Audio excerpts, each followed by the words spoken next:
자, FAT 2급 제 78회죠. 지난 시간에는 우리 FAT 2급 78회에 대해서 실무 이론 문제 1번부터 10번까지 같이 풀어보셨고요. 자, 이번 시간에는 이제 실무 수행 편이죠. 실기 파트 같이 해보시도록 할게요. 자, 보시게 되면은 실무 수행 평가 할 거고요. 여러분들이 한국공인일기사회 홈페이지에서 다운받으셨던 그 프로그램에서 프로그램을 실행시키셔야겠죠. 여기 프로그램을 실행시키시면 돼요. 감독관 확인 번호는 여기 BR1이라고 입력하시고서는 실행하시고서는 등 엔터를 치시게 되면은 이렇게 나온단 말이죠. 자, 이렇게 해놔야지 이제 여러분들하고 실기하고 요거 같이 입력하면서 보실 수 있겠죠.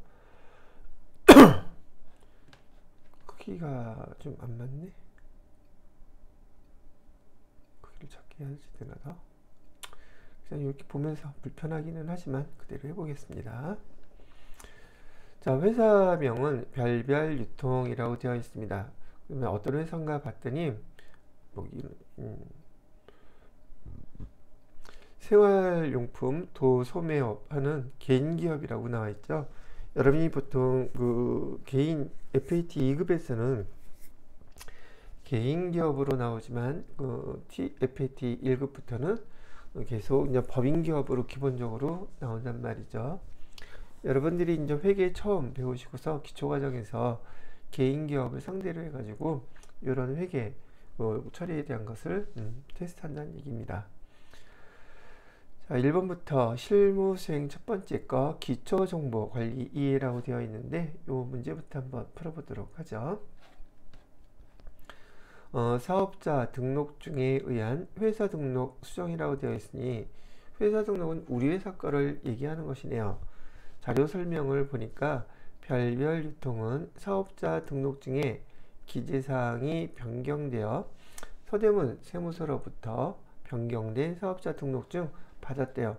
뭐가 변경되었는지 한번 보니까 여러분이 이제 수행할 과제는 회사 등록 메뉴에서 사업자 등록증에 변경된 사항을 확인하고 반영하시오 라고 되어 있는데 뭐가 변경됐다고 얘기는 해주지 않고 사업자 등록증과 등록되어 있는 회사의 등록 정보 비교해서 해당 사항을 입력해 달라는 얘기예요. 부분 열어보면 되겠죠. 보통 시험 문제 이 기초정보관리 2에서는 사업자 등록증 문제이긴 한데 우리 회사의 등록사항이 수정된 경우가 있고 그다음에 거래처가 내용이 수정된 경우가 있어요. 그거 구분하셔야지 됩니다. 별별 유통은 지금 우리 회사의 것이니까 우리 회사의 것과 여기서 주어진 내용을 비교해 보도록 하죠. 우선 사업자 등록번호를 보니까 21142 똑같네요. 그죠? 그 다음에 대표자명 김성열 이것도 맞고요. 그 다음에 대표자 주민번호는 여기 표시되어 있지 않으니까 그냥 넘어가면 되시겠고요.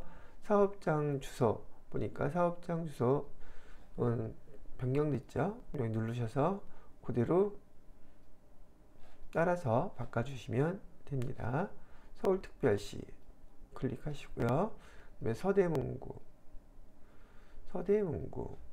그 다음에 충정로 7길이라고 되어 있네요. 충정로 7길 그 다음에 29-11 조회를 해보니까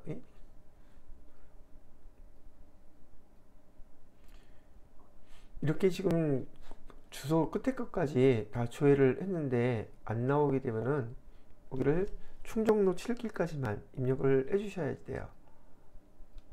그래서 요거는 지우고요.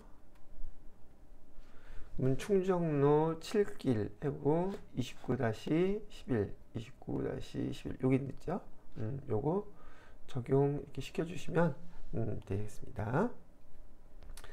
자, 그 다음에 업태를 보시게 되면 업태 도소매업 똑같죠. 그 다음에 자파도 같고요.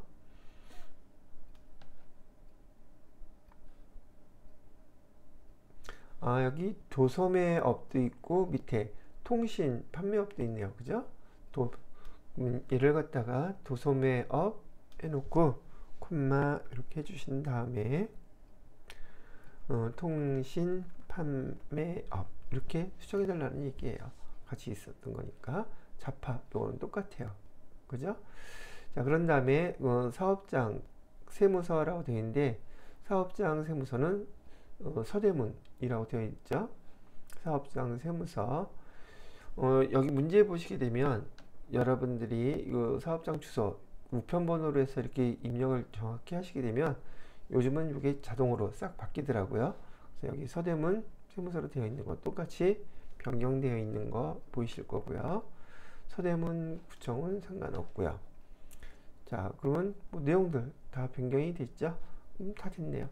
이렇게 확인하시고 나서 다음 문제 넘어가시면 되겠습니다.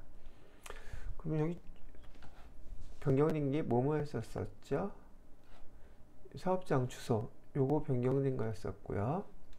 그 다음에 여기 통신 판매업 추가로 되어 있었고, 여기 사업장 세무서는 자동으로 여기 사업장 우편번호가 반영되니까 바로 자동으로 변경이 된 것을 확인하실 수 있는 거예요.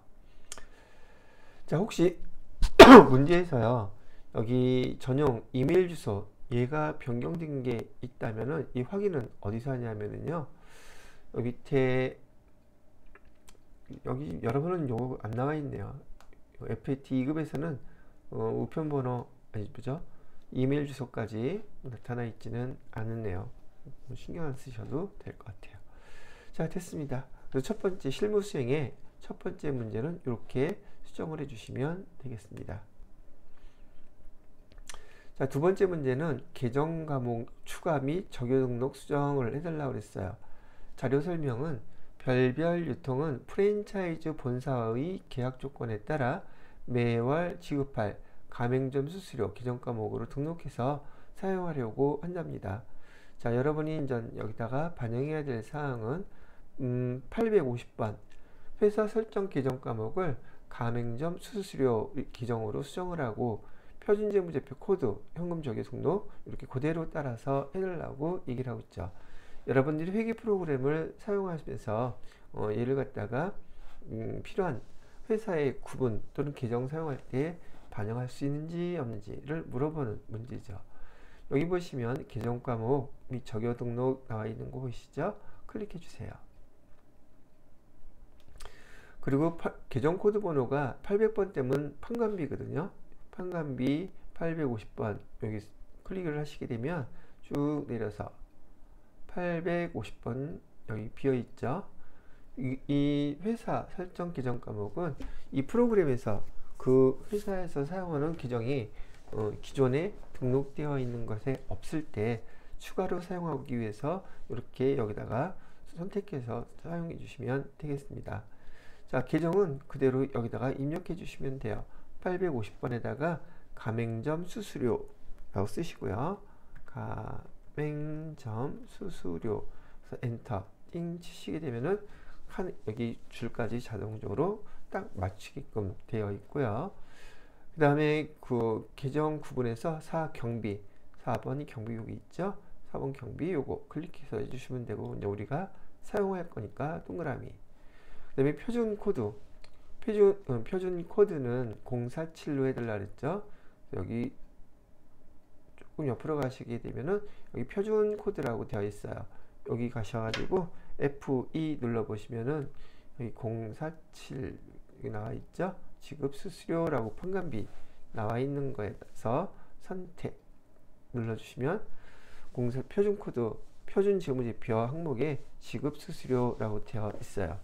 이거 언제 사용하는 거냐면 여러분이 지금 사용할 건 아니고 이렇게 등록해 놓는다는 것만 아시면 되고요. 우리 재무회계에서 사용한 그 계정 과목이 표준 재무제표 즉 법인 결산할 때요. 표준 재무제표가 자동으로 이렇게 변환이 되거든요. 여러분이 아마 배우시게 된다면 TET 1급에서나 사용될 내용들이에요.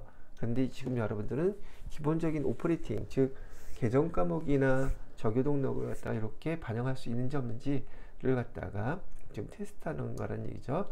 요 사용 내역은 TET 1급 정도 최고급의 그 난이도에서 그때 이제 사용하는 거를 아시게 됩니다. 요건 이렇게만 등록해 주시면 되고요.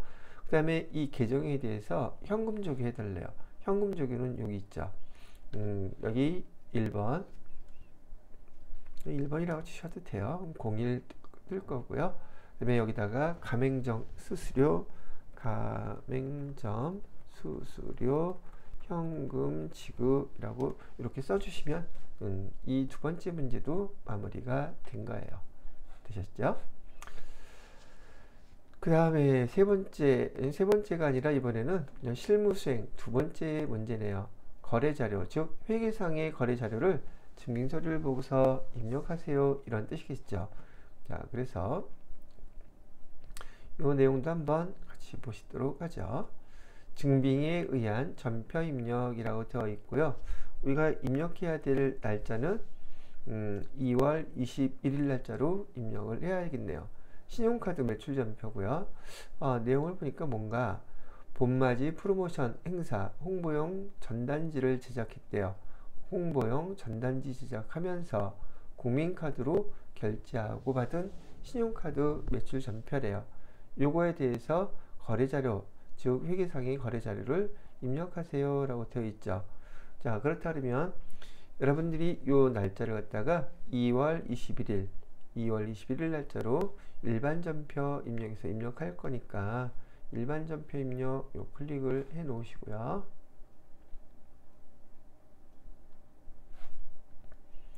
날짜는 2월 21일. 자, 차별에다가 입력해야 될 내용은 뭐죠? 홍보용 전단지를 갖다 제작하면서 국민카드로 결제했다 그러면 차별에다가는 광고 선전비라는 계정으로 사용해야 된다라는 거 알고 계시죠? 그래서 광고 선전비 800번대로 하셔야 돼요. 여러분은 무조건 800번대로 해주시고, 그 다음에 금액은 얼마라고 나와 있냐면 12만원 이라고 나와 있네요. 12만원. 자, 대변에다가는 카드로 국민카드로 결제하게 되면 얘는 실제로 아직 돈을 준 거는 아니죠. 그죠?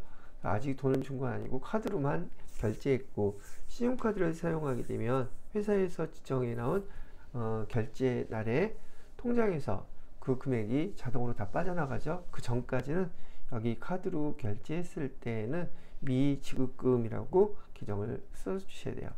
아직 지급한 상태는 아니에요.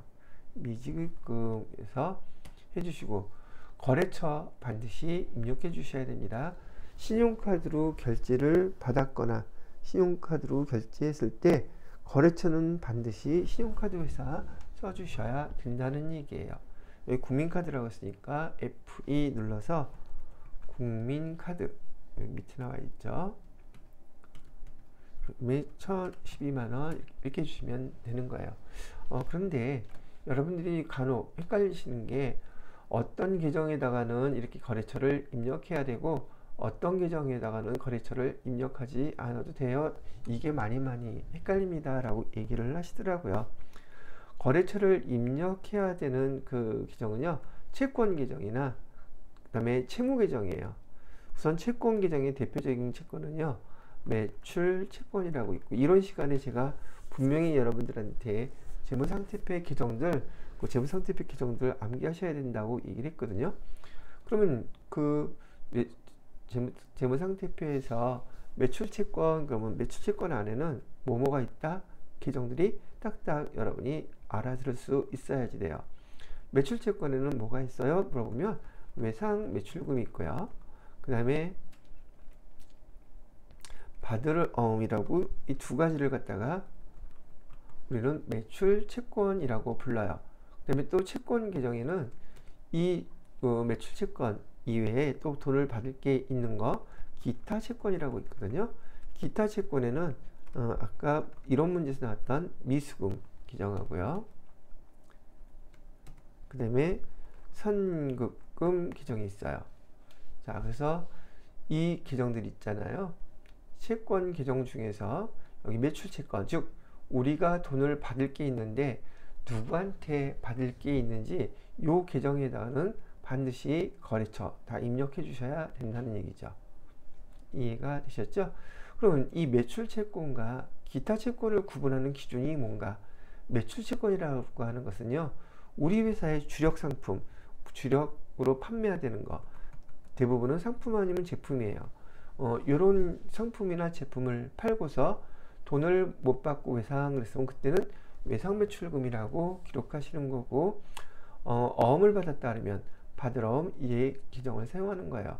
그런데 기타 채권이라는 것은 지금 여기에 우리 회사에서 판매하고 있는 상품이나 제품 이외의 것들, 즉 우리 회사에서 아까 얘기했던 뭐 비품이라든지 토지, 건물, 유형자산, 차량 운반구 이런 것들 쭉쭉 있었잖아요. 그런 것들을 얘네들 이외에 다른 걸 우리 회사에서 팔 수 있단 말이죠. 사용하던 것들 팔고서 돈을 못 받았을 때 외상이라 그랬으면 미수금, 어음을 받았어도 미수금. 이래서 이 시험 문제에 아주 출제가 많이 돼요. 처음 배우시는 분들은 이게 많이 헷갈리기 때문에 그렇다는 얘기죠. 자, 정리하게 되면 채권 계정에는 다 이런 계정이죠. 채권 계정에는 반드시 거래처 입력하셔야 됩니다. 이따가 평가 문제에서 이 거래처들의 잔액을 물어보게 되는데 거래처 입력을 안 해놓으면 그 잔액이 틀려지겠죠. 그래서 거래처에다가 이 계정에 거래처는 반드시 입력해 줘야 된다. 이렇게 기억하시면 되고요. 채권 계정에 반대되는 것은 채무 계정이죠. 채무 계정에서는 똑같이 매입 채무, 매입 채무에는 외상 매입금 계정이 있고요. 그 다음에 어음을 갖다가 우리가 지금 발행해서 줬다면 지급 어음이라는 계정이 있어요. 얘하고 똑같은 상황이에요. 상품이라든지 원재료를 사갖고 오고서는 우리가 돈을 외상을 했다 그러면 외상 매입금, 어음을 지급했다 그러면 지급어음 이렇게 기록하는 거예요. 그럼 여기도 마찬가지로 기타 채무가 있겠죠. 반대니까 기타 채무에는 미지급금이 있고요. 그 다음에 선수금 이렇게 기억을 해 두시라는 얘기죠. 그래서 채무 계정에 매입 채무 여기 계정들에는 반드시 거래처 입력해 줘야 된다. 물론 회계 1급이나 FAT 1급이나 좀 더 가시게 되면 계정이 한두 가지가 더 추가되긴 하는데 그건 그때 가서 배우면 될 것이고요. 자, 그 다음에 이 채권 계정에 거래처 입력한다. 채무 계정에 거래처 입력한다. 하나 더. 실제로 회사에서는 말이죠.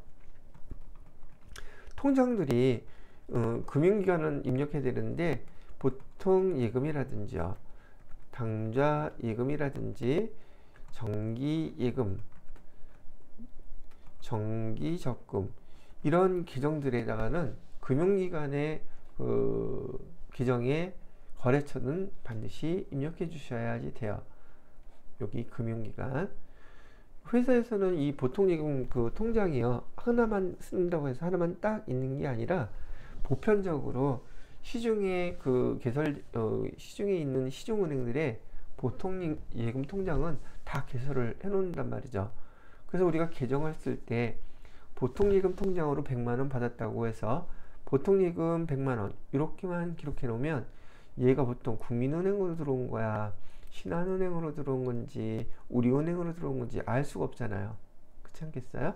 그래서 그 통장 이 보통예금 통장, 당좌예금 통장 거래처는 반드시 입력을 해 주셔야 되고, 요것 때문에 잔액 조회할 때 거래처, 즉 금융기관 거래처를 입력해 놓지 않아서 틀리는 분들이 상당히 많더란 말이죠.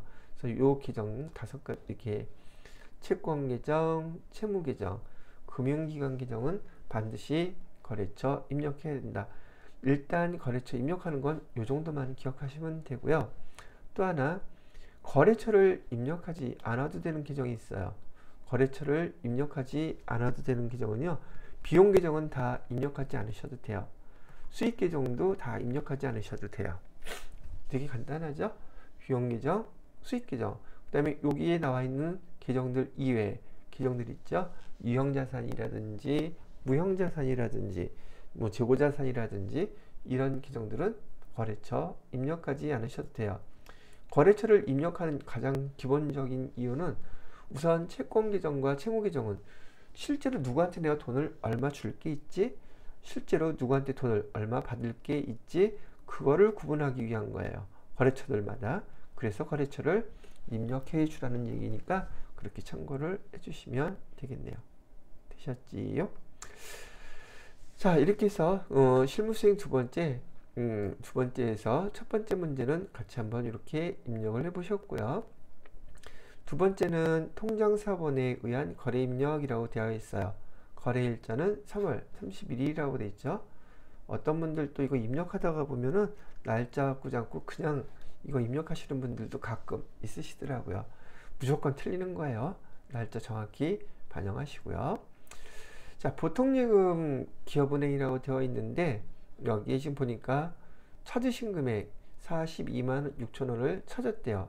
왜 찾았나 봤더니 차입금에 대한 이자 비용을 기업은행 보통예금 계좌에서 지급했다. 일반 보편적인 기업들, 회사들이라고 하면요, 이렇게 이자 비용 내는 곳들이 꽤 많아요. 그래서 이런 경우에는 우선 이자를 냈다고 하니까 비용 계정은 차변에 기록해야 되죠. 이자 비용이라고 쓰시고요. 금액은 42만 6천 원. 대변에다가는 보통예금에서 빠져나왔으니까요. 보통예금하고 여기 반드시 기업, 은행 이거 거래처 해주셔야 된다고 얘기한다는 얘기죠. 이따가 평가 문제에서 기업은행의 보통예금 잔액이 얼마인지 물어보는 문제들이 나온단 말이죠. 이거를 안 해주게 되면 기업은행의 예금 잔액이 틀려지겠죠. 그래서 이거 꼭 써주라는 얘기를 해드리는 거예요. 이렇게 써주시면 되겠습니다. 그대로 입력을 한번 해볼게요. 자, 날짜는 됐고요. 차변에다가는 지금 이자 비용이라고 그랬었죠. 이자 비용. 비용 계정에다가는 거래처 입력하지 않아도 된다고 했어요. 자, 그 다음에 대변에다가는 보통예금이죠. 여러분들이 또 계정 이렇게 앞으로 공부하시면서 많이 쓰는 계정 코드 번호는 암기해 놓는 게 편합니다. 가능하면 암기해 놓으시라고 얘기를 해드리고 싶네요. 저기 거래처는 기업은행이라고 그랬죠.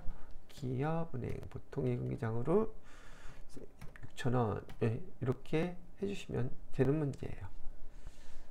됐죠? 자, 세 번째 문제는 보니까 약속어음을 발행했네요. 우리가 어음을 발행하게 되면 우리가 아까 말씀드렸던 것처럼 얘가 우리가 상품을 사오고 발행했다면 지급어음이라고 규정을 쓰셔야 될 거고요. 만약에 상품이 아닌 그 이외에 다른 걸 사오고 어음을 발행했다면 그때는 미지급금이라고 기록을 하셔야 됩니다. 자, 날짜를 보니까 우선 5월 11일 날짜로 하고 있네요. 날짜 틀리면 안 되니까 5월 11일 해주시고요. 거래 내용을 보니 5월 11일 우리 안전의 상품이라고 이렇게 나와 있죠. 그래서 요거 상품인지 아닌지 여러분이 구분하는 게 되게 중요한 내용이에요. 상품, 외상매입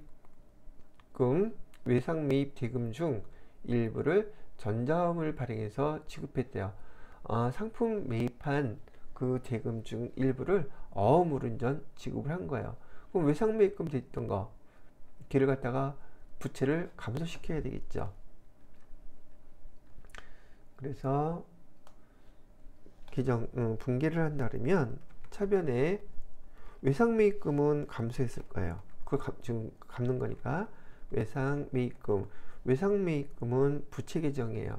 그래서 여기 우리 안전이라고 하는 거래처 입력해 주셔야 되고요. 금액은 800만 원. 대변에다가는 우리가 어음을 발행했으니 상품과 관련된 거죠. 지급 어음. 거래처는 똑같죠. 800만 원. 이렇게 800만 원이 아니라 우리 안전. 거래처는 똑같아요. 금액은 800만 원. 이렇게 입력을 해주시면 되는 거예요. 그래서 수행과제에서 거래자료 입력하시오 라고 되어 있죠. 이렇게 입력해 줄 거고요. 그 다음에 두 번째, 자금 관련 정보를 입력하여 지급 어음 현황에 반영하시오 라고 되어 있는데 등록된 어음 요거 우리가 어음을 실제로 이렇게 발행하려고 그러면요. 여기 거래은행이 국민은행이잖아요. 국민은행에다 이걸 신청을 해야지 돼요. 그럼 국민은행에서 전자어음을 발행을 해줘요. 그런 다음에 그걸 우리가 사용할 수 있게 된다는 말이죠. 근데 국민은행으로부터 전자어음 받았을 때 받은 거는 미리 등록을 해놨답니다. 그러니까 그거 등록된 거 사용해서 어음을 발행해 주라고 얘기를 하는 거예요. 됐습니까? 여러분 이제 급수가 올라가게 되면 이 어음 받았을 때 은행으로부터 어음을 우리가 사용할 수 있는 어음을 받았을 때 등록하는 것도 시험 문제로 출제가 돼요. 등록하는 건 그때 가서 배우는 걸로 하고요. 지금은 등록되어 있는 상태니까 이렇게 반영을 해달라고 얘기를 하는 거죠. 자, 차변에 5월 11일 날짜로 차변에다가 외상매입금은 251번이고요. 거래처는 우리안전 해주시고 금액은 800. 대변에다가는요, 지급어음이라고 했죠. 아까 말씀드렸던 매입 채무에서 251번이 외상매입금이에요. 그 다음에 252번 바로 밑에 게 지급어음이거든요. 거기 거래처는 똑같다 그랬죠. 이렇게 해주시고 800. 이렇게 해주시면 계정 아주 많이 사용되는 계정들은 암기를 해놓으면 입력할 때 조회하지 않고 바로바로 쓰실 수 있고 그러면 시험 시간 좀 촉박할 때 도움이 많이 돼요. 실무 업무에서도 도움이 많이 되거든요. 가능하다면 외워놓으시라고 얘기를 해드리는 거예요. 자, 그런 다음에 여기 지급어음이라는 어음을 클릭해 주셔야 돼요. 어음을 클릭하고 F3을 누르시게 되면 어음관리 현황이 뜬단 말이죠. 자, 어음을 우리가 이제 이렇게 발행해서 줬는데 어음 번호에 지금 커서가 가 있어요. 여기서 바로 F2를 눌러 보시게 되면 여기 어음이 강제예금에서 받은 게 등록된 게 있죠. 이거 사용하라는 얘기예요. 확인 눌러 보시면 여기 어음 국민은행으로부터 받은 게 이런 종류 발행일도 나와 있고요. 근데 이제 만기일만 요거만 수정해 주시는 거 잊어버리면 안 돼요. 여기 만기일은 우리 회사에서 발행일은 5월 11일 날 국민은행에다가 신청해서 받아 놓은 거 자동으로 떠요. 이 날짜를 입력하는 게 발행일이 될 테니까. 근데 만기일은 은행에서 정하는 게 아니라 우리가 거래처에다가 언제 주겠다고 입력을 하는 거기 때문에 만기일은 여기 지급기를 보시면 7월 10일 날 지급하기로 써져 있죠. 여기 날짜를 요 날짜로 입력해 주셔야 돼요. 2024년 7월 10일 날짜로 입력해 주시고 그냥 엔터 띵 치게 되면 발행 이렇게 딱 표시가 된다는 얘기죠. 여기까지 해주시면 여기서 요구하는 내용들을 다 반영을 한 결과가 된다는 얘기예요. 됐나요? 이렇게 하시면 돼요. 자, 그 다음에 뭐가 있을까요? 네 번째 문제 작성일자가 6월 21일 날짜로 반영을 해줘야 되겠네요. 날짜는 저는 6월 20일부터 해놓고요. 자, 포장 및 배송 전문업체인 배송 365에 판매 상품 배송을 요청하고 당사 부담 배송비를 현금으로 지급했대요. 여기서 중요한 내용은 어떤 게 중요한 내용이냐면 여기 판매 상품 배송이라고 그랬었잖아요. 판매 상품을 배송하고 이게 금액이 비용이 발생하면 얘는 우리는 운반비라고 하는 기정을 사용해요. 판매 상품을 거래처에다가 또는 배송을 해줬다고 한다 그러면 그때 사용하는 기정은 운반비예요. 그래서 차변에 운반비, 이게 판관비 기정이거든요. 운반비에서 28,000원 이렇게 해주시면 되고요. 자, 대변에 현금으로 지급했다고 했죠. 대변에는 현금 28,000원 이렇게 써주시면 돼요. 근데 우리가 여기서 판매 상품이 아니라 운반비가 배송비가 발생했는데 판매 상품이 아니라 우리가 상품을 매입할 때 상품을 매입하느냐고 배송비가 발생했다. 운반비가 발생했다면 그때는 상품이라는 계정으로 쓰셔야 돼요. 상품 계정에 포함시킨단 말이죠. 매입할 때는 그때는 상품 계정으로 쓴다. 이게 또 시험 문제도 잘 출제가 되죠. 대변에 여기서 현금 28,000원 요거를 구분 잘 하셔야지 돼요. 이거는 판매했을 때, 이런 상품을 매입했을 때 발생하는 운반비 내용은 상황은 똑같은데 매입했을 때는 상품 계정으로 기록해 주셔야지 되고, 판매했을 때는 운반비라고 하는 별도의 비용 계정으로, 판관비 계정으로 써주셔야 된다는 얘기죠. 매입할 때, 상품을 매입할 때 상품이라고 쓰는 것은 이 상품의 부대비용이, 상품이라는 자산을 취득할 때 부대비용이 발생한 거기 때문에 포함시키는 개념으로 상품이라고 기록을 해주는 거랍니다. 자, 그래서 여기 날짜를 갖다가 여기 차변의 운반비, 대변의 현금. 근데 요거는 우리가 그냥 출금 코드로 이렇게 해주시면 더 간단하게 쓸 수 있죠. 그래서 운반비라고 해주시고요. 운반비 또 500번 쓰면 이거 안 됩니다. 800번 쓰셔야지 돼요. 여러분들은 FAT 2급에서는 판관비 계정을 쓰셔야 돼요. 여기 500번, 600번, 700번 손대면 안 됩니다. 기종이 다 똑같이 나왔다 할지라도. 운반비 해주시고요. 금액은 28,000원. 이렇게 하시면 이 문제도 마무리가 된 것이죠. 자, 그 다음에 5번째 문제를 보도록 할게요. 5번째 문제를 보면은 급여 상여대장이라고 되어 있네요. 자, 어떻게 됐나? 2024년 7월 급 상여대장이라고 나와 있네요. 우선 직원은 2명에 대한 것만 샘플로 나와 있죠. 그래서 급여, 상여, 급여는 700만원, 상여는 200만원. 여기 보니까 그렇게 돼 있죠. 그 다음에 공제, 소득세 등에서 공제 합계금액 요거 필요해요. 나머지 차감 지급액 요거 지금 우리가 필요한 내용은 입력할 때 이렇게 입력할 거예요. 그래서 이 금액이 보통이금 통장에서 직원들한테 이렇게 이체가 됐다고 지금 나와 있는 것이죠. 자, 보시게 되면 7월분 급여와 상여를 국민은행 보통이금 계좌에서 이체해서 지급한 거래요. 거래 자료를 입력하라고 되어 있는데 급여와 상여는 구분을 해달라고 지금 나와 있죠. 급여하고 상여 구분해달라고 하고요. 공제액 합계는 예수금으로 처리할 것. 그럼 여기 말뜻은 뭐예요? 직원들한테 급여하고 상여를 지급할 것이 있었는데 이 직원들 대신해서 회사에서 심부름하는 거예요. 소득세라든지 건강보험료, 사대보험료 그런 것들을 이 사람들이 받아야 될 월급에서 띄워놓고 나머지 차액만 이렇게 지급을 해줬죠.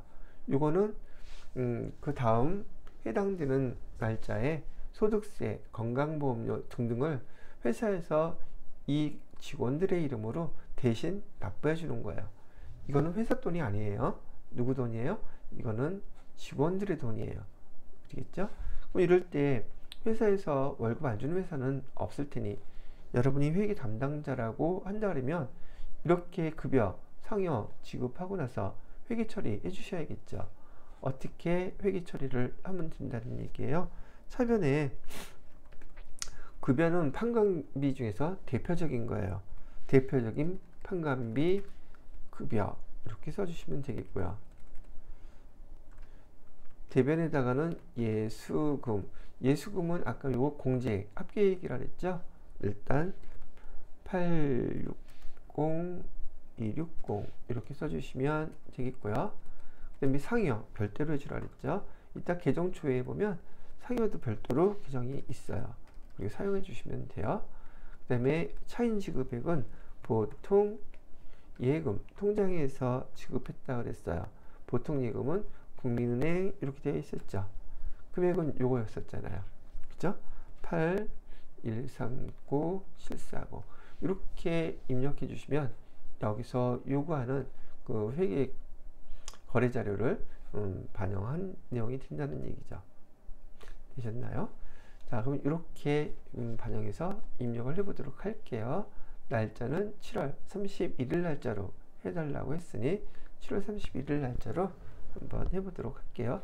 어떻게 보면 이건 여러분들이 FAT 2급이나 1급에서 아주 그냥 정형화되어 있는 그런 급여 상여 대장의 회계 처리예요. 너무 되게 간단한 것이기도 하고요. 그래서 이걸 잘 기억해 놓으시고 이렇게 기록해 주시면 된다는 얘기죠. 자, 한번 입력해 보도록 할게요. 날짜는 이거 8월이 아니라 7월 31일 날짜로 차변에 급여 800번대라고 얘기해 드렸어요.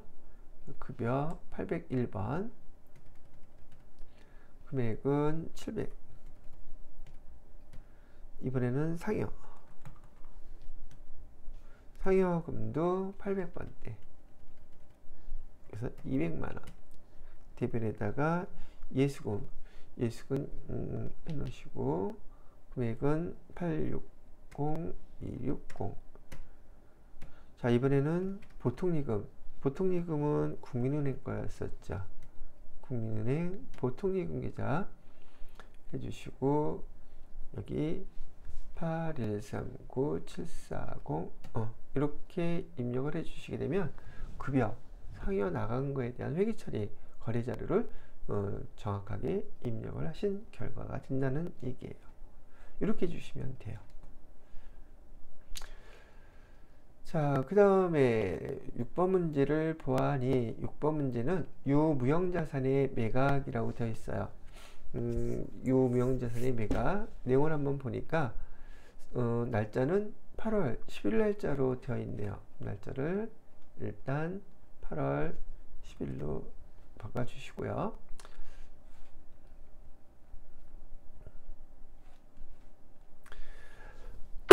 사무실에서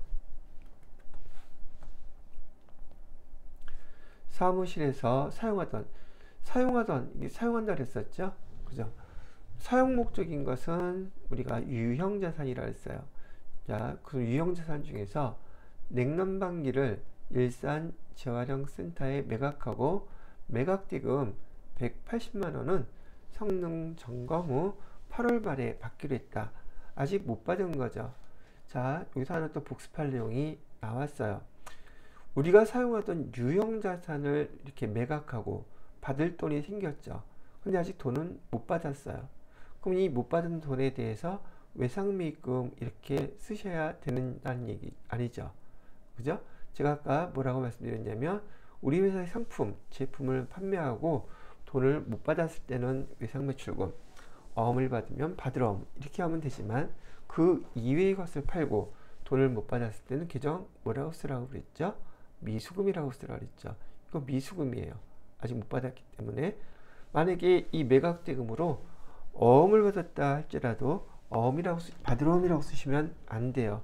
그거는 매출치권 일 때만 우리가 받으러옴이라고 쓸 수 있는 것이고, 이것처럼 우리 상품 관련된 게 아닌 그 기타의 다른 자산을 팔고서 돈을 받을 거 있을 때는 어음을 받았다 할지라도 미수금이라는 계정으로 쓴다는 거 잊지 말기 바랍니다. 자, 이게 유형자산이나 무형자산의 매각에 대해서는 여러분들이 그 유형자산의 그 거래 단계 세 가지를 반드시 익혀 놓으셔야 되는데, 여러분이 처음 배우셨을 때 유형자산, 우형자산만 갖고 먼저 얘기해 볼게요. 유형자산을 취득했을 때 취득 과정을 아셔야 돼요. 취득 과정에서의 이슈는 이슈하고, 그 다음에 사용 과정에서의 이슈, 그 다음에 처분 과정에서의 이슈, 이게 여러분들한테 큰 유형자산에 여러분이 학습하셔야 될, 구분을 해 놓으셔야 될 단계인 거예요. 취득 과정에서 많이 물어보는 것은 그 부대비용이 어떤 것인지 압니까? 라고 물어보는 시험 문제가 많이 출제가 되겠고요. 사용 과정에서는 수업 시간에 배우셨겠지만은 수익적 지출이란 용어 가끔 나왔었죠. 수익적 지출이 무엇인지, 그 다음에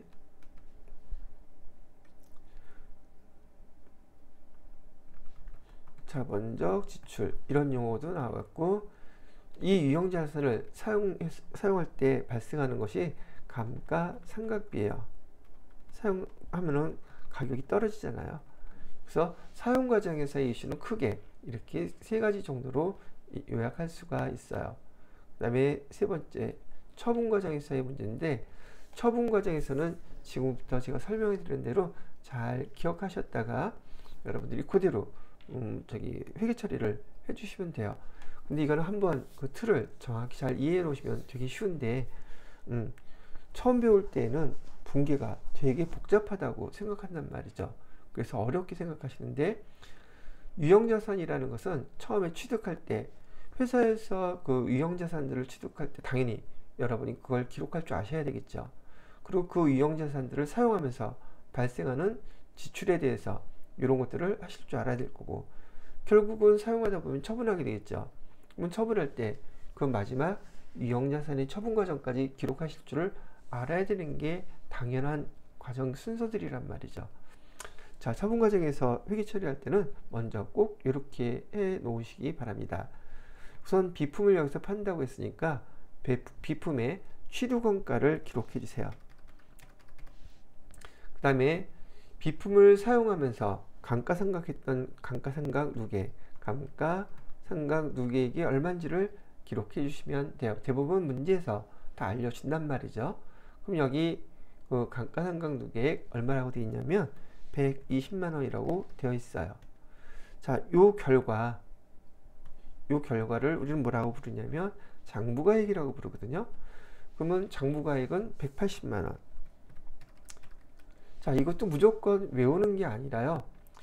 유형자산은 사용하는 기간이 보편적으로 1년을 넘기 때문에 처음에 취득했을 때 취득원가 300만 원짜리 사갖고 왔어요 라고 기록을 한 거예요. 그리고 이 비품을 갖다가 사용을 하면서 감가상각이라는 걸 하다 보니까 300만 원짜리 사왔는데 지금 현재까지 사용하면서 300만 원짜리 가격이 현재 120만 원 깎였어요. 가격이 떨어졌어요. 이만큼이. 그걸 얘기해 주는 거예요. 그래서 결과론적으로 지금 300만 원짜리가 120만 원 가격이 떨어져서 우리가 판단하건대 이 비품은 현재 180만 원짜리라고 예상을 하고 있답니다. 라고 얘기를 하는 거예요. 그런데 이 180만 원짜리라고 예상한 우리가 회사에서 예상을 하고 있는데 그 매각 대금을 180만 원을 주고 팔았다는 거예요. 그럼 제대로 다 주고 팔은 거죠. 그죠? 지금 우리가 장부가액으로 180만 원이라고 예상하고 있는데 180만 원을 받았으니까 이 유형자산을 처분하면서 이익이나 손실은 발생하지 않는다는 얘기예요. 만약에 얘를 150만 원 주고 팔았다면 이 장부가액과 매각대금, 여기다가 매각대금이라고 쓸게요. 매각대금, 이 두 가지의 차이가 유형자산을 처분했을 때 이익이나 유형자산 처분 손실이 기록되는 거예요. 근데 지금 이 상황에서는 유형자산 처분 이익이나 유형자산 처분 손실이 발생하지 않아요. 왜? 장부가액하고 똑같이 매각대금이 같기 때문에요. 이해가 되셨죠? 자, 이렇게 요 상황을 먼저 아셔야지 되고, 유형자산의 처분, 요 회계 처리는 앞으로도 엄청나게 많이 출제될 겁니다. 여러분이 접하시게 될 거예요. 그래서 요 폼을, 모양을 잘 기억해 두셔야 돼요. 유형자산 처분이익이나 유형자산 처분 손실은 장부가액과 매각대금 사이의 금액 차이가 유형자산 처분이익이다, 유형자산 처분 손실이다, 이렇게 사용한다는 얘기죠. 그러면 회계 처리는 어떻게 하느냐면, 여러분이 지금 보시는 바와 같이 이 비품을 갖다가 판다면서요. 그럼 비품은 자산 계정인데 매각했으면 없어졌겠죠. 그래서 여기 대변에다가 먼저 얘가 1번이에요. 대변에다가 비품을 팔았으니까 비품은 얼마짜리를 판 거예요? 300만원짜리 취득원가 다 없애주는 거예요. 그 다음에 여기 감가상각누계액은 자동으로 차변에다가 기록해 주시면 돼요. 자동으로 차변으로 감가상각누계액에서 120만원 이렇게 기록해 주시게 되면 바로 비품 300만원짜리 다 없어지고 비용 처리했던 거 감가상각누계액 120만원 이것도 싹 다 없애주고 요 차이가 바로 장부가액이거든요. 장부가액은 별도로 기록하는 게 아니에요. 회계 처리할 때는. 그리고 우리가 받은 돈 또는 받을 돈, 이 매각대금 현재 받았나요? 못 받았나요? 못 받았죠. 그럼 여기다가 이를 갖다가 뭐라고 쓴다? 외상매출금 아니에요. 미수금이라고 해서 여기다가 180만원 이렇게 써주시면 돼요. 그리고 미수금은 우리가 거래처에서 돈을 받을 거죠. 기타 채권이에요, 얘가. 그래서 기타 채권을 거래처 반드시 입력해 주어야 된다. 거래처는 어디 있어요? 거래처는 일산재활용센터. 요거 여기다가 입력해 주셔야 된단 말이죠. 문제에서 요구하는 거래자료 입력을 이렇게 해주시면 돼요. 여기 미수금에다가 일산재활용센터 이렇게 입력해 주시라는 얘기예요. 이건 중요하고 앞으로도 엄청나게 많이 출제될 문제니까 잘 이해해 놓으시면 돼요. 한 번 더 정리해 드리면 여기 비품 첫 번째 나온 거 있죠. 이걸 이렇게 쓸 줄 아셔야지 되니까 얘가 회계 처리에 무조건 1번이에요. 그 다음에 감가상각누계 얘가 2번 자동이에요. 그냥 차변에다가 요거. 그 다음에 요 두 개 비교해서 우리가 받은 돈, 받을 돈 를 여기다 쓰시는 거예요. 이게 미수금. 요게 세 번째고. 만약에 이 차이 금액이 있었다면 유형자산 처분 이익이나 유형자산 처분 손실이 있었다 그러면 거기에 맞는 금액을 써주시면 돼요. 혹시 또 보편적으로 우리 장부가액보다는 싸게 매각하는 게 보편적입니다. 그래서 여기 예를 들어서 100만원을 주고 매각을 했다 그러면 장부가액은 180만원인데 우리가 돈 받은 건 100만원이니까 우리가 손해를 봤죠. 그래서 여기 마이너스 80만원이 손해예요. 그럼 미수금은 지금 여기 100만원이 되겠죠. 이 경우에 미수금은 100만원이라고 여기다가 써주시면 돼요. 그리고 나머지 차액금액 80만원은 유형자산을 이렇게 처분하고 이만큼 손실이 난 거기 때문에 차변에다가 유형자산 처분 손실이라고 80만원 이렇게 기록해 주시면 되는 것이죠. 그래서 여기서는 이 문제에서는 제가 유형자산 처분 문제까지 한꺼번에 쫙 다시 설명을 해 드렸어요. 보통 저도 설명할 때 난이도로 봤을 때는 기초과정인 FAT 2급 과정이 설명할 때 더 많이 신경 쓰이고 더 많은 설명들을 하게 돼요. 왜냐하면 처음 배우시는 거기 때문에 다 그거 갖고 되게 헷갈리거든요. 그래서 복습 겸 다시 한번 이렇게 된 겁니다 라고 설명을 해 드리는 것이니까 참고로 이렇게 복습을 해 놓으시면 좋을 것 같네요. 자, 그럼 우리가 입력해야 될 거래자료는 요 내용이에요. 요 내용을 8월 10일 날짜로 입력을 해 보도록 하겠습니다. 8월 10일 날 아까 얘기했던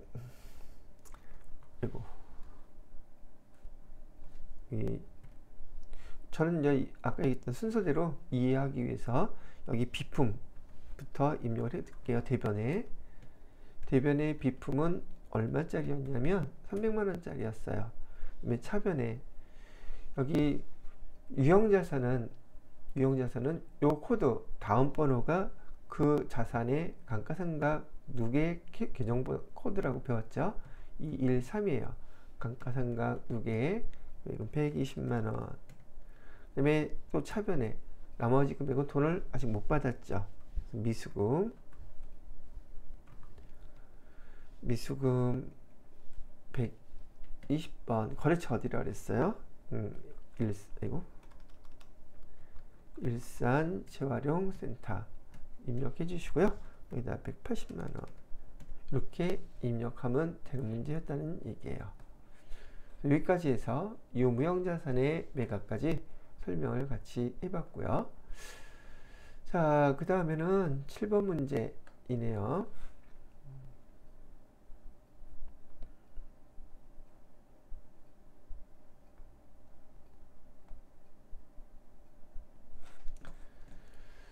자, 여기 날짜를 또 한번 보도록 할게요.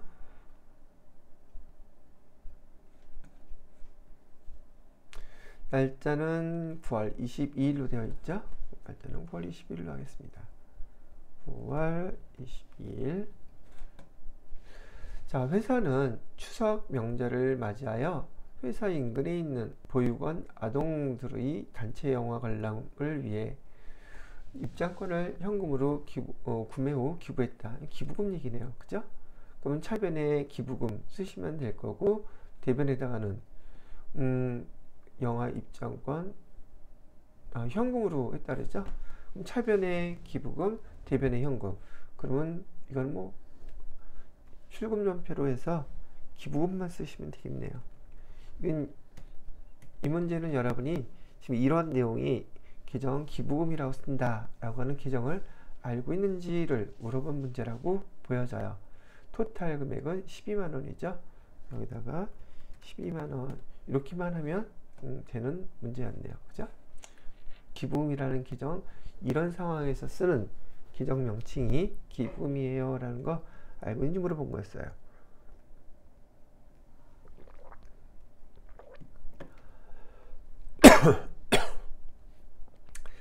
자, 그 다음 문제는 뭔가 볼까요? 재고자산의 매출 거래. 보통 기본적으로 회사에서 상품 매출하는 그런 케이스죠. 별별 유통에서 서울 용역에다가 멀티 세정제 판매한 거래를 해봐요. 날짜는 10월 15일로 되어 있죠. 날짜 또 10월 15일로 해주시고요. 서울 용역의 상품, 여기 중요한 얘기죠. 상품을 팔았다는 얘기예요.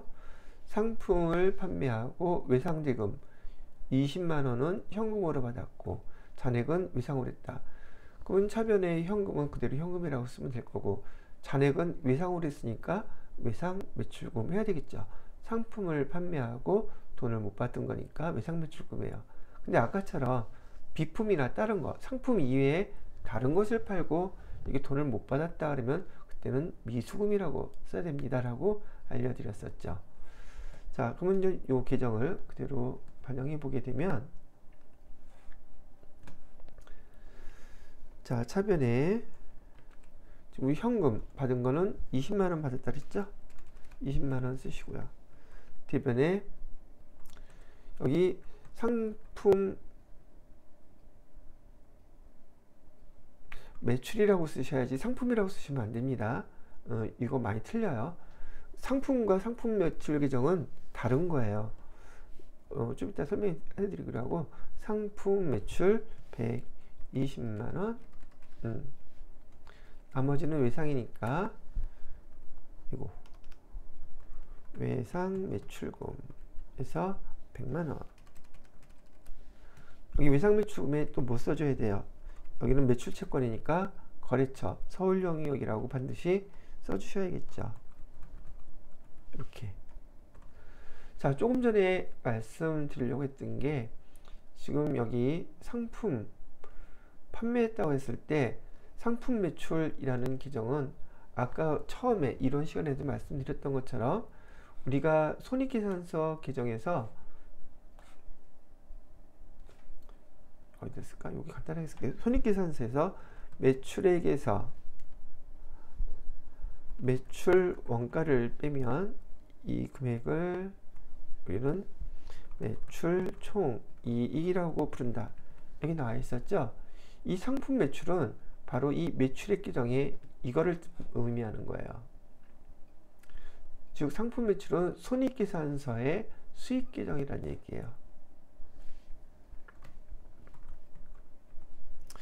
근데 회계 원리 배울 때 상품을 팔았다 그러면 여기다 반대로 상품이라고 쓰는 경우가 있거든요. 그건 회계 원리에서 배우는 얘기였었고요. 회계 이론 얘기하면 좀 시간이 오래 걸리니까 구분만 하세요. 상품이라고 쓰면 이 상품은 우리가 그 재무 상태에서 배웠던 이런 재고 자산 계정이에요. 재고 자산 계정. 상품 매출은 여기 매출액 수익 계정이고요. 여기 재고 자산 계정하고 상품은 재고 자산이다. 자산 계정이고 상품 계정은 상품 매출 계정은 수익 계정이니까 아예 다른 거란 말이죠. 그래서 이거 계정 쓰실 때 상품 매출이라고 써야 된다. 그거 잊어버리시면 안 돼요. 근데 상품을 매입할 때는 그냥 상품이라고 쓰시면 돼요. 매입할 때는 상품을 사갖고 오는 거니까.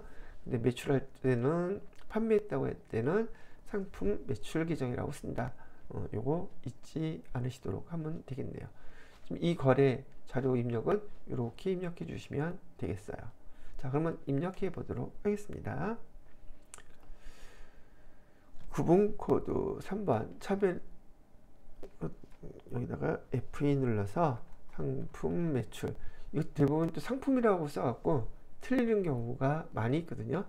그 다음에 계정 코드 번호도 달라요. 400번대가 매출 계정이거든요. 상품 매출, 상품 매출 차변이 아니라 대변이죠.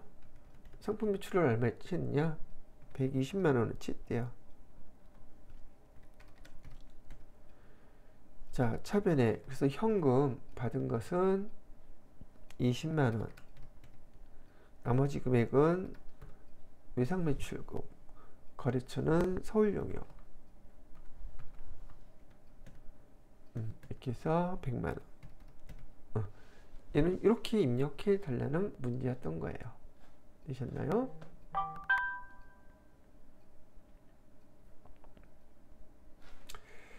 자, 이렇게 하고요. 자, 그래서 여러분들이 다음번에 수행해야 될 게 실무 수행 3 전표 수정이 있는데요. 전표 수정하고 결산 파트는 잠깐 쉬었다가 계속 입력을 해 보도록 할게요.